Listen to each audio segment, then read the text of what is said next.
Si voir ces images vous fait un pincement au cœur, c'est que comme beaucoup, vous êtes en mal de concert. Et pour cause, la culture est à l'arrêt depuis quasiment 1 an à cause de la crise sanitaire.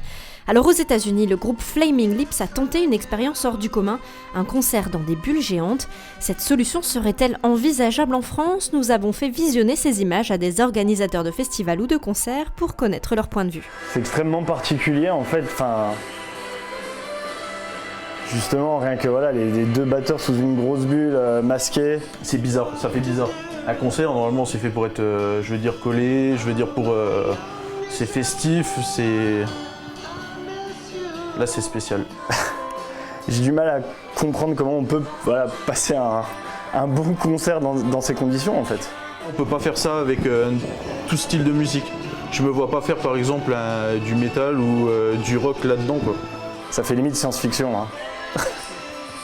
Après, je pense que c'est une alternative comme une autre, mais je vois pas ça à grande échelle. Ça va impliquer beaucoup de changements logistiques et même, je pense, une hausse du billet parce que c'est pas viable pour un exploitant de salle, un groupe, des artistes en tout genre de pouvoir se produire seulement devant 100 personnes à un prix de billet normal. Mais heureusement, d'autres solutions ont été imaginées pour enfin permettre au public d'assister à nouveau à des spectacles.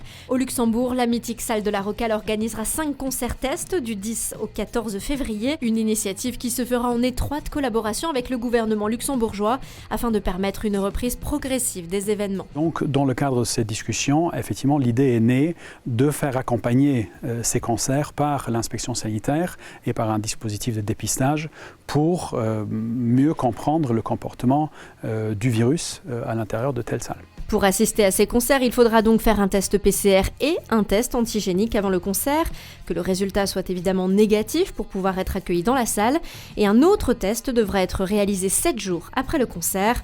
Pour les acteurs de la culture, français comme luxembourgeois, ces concerts-tests restent le meilleur moyen de démontrer que les concerts et les spectacles vivants en général peuvent et doivent reprendre.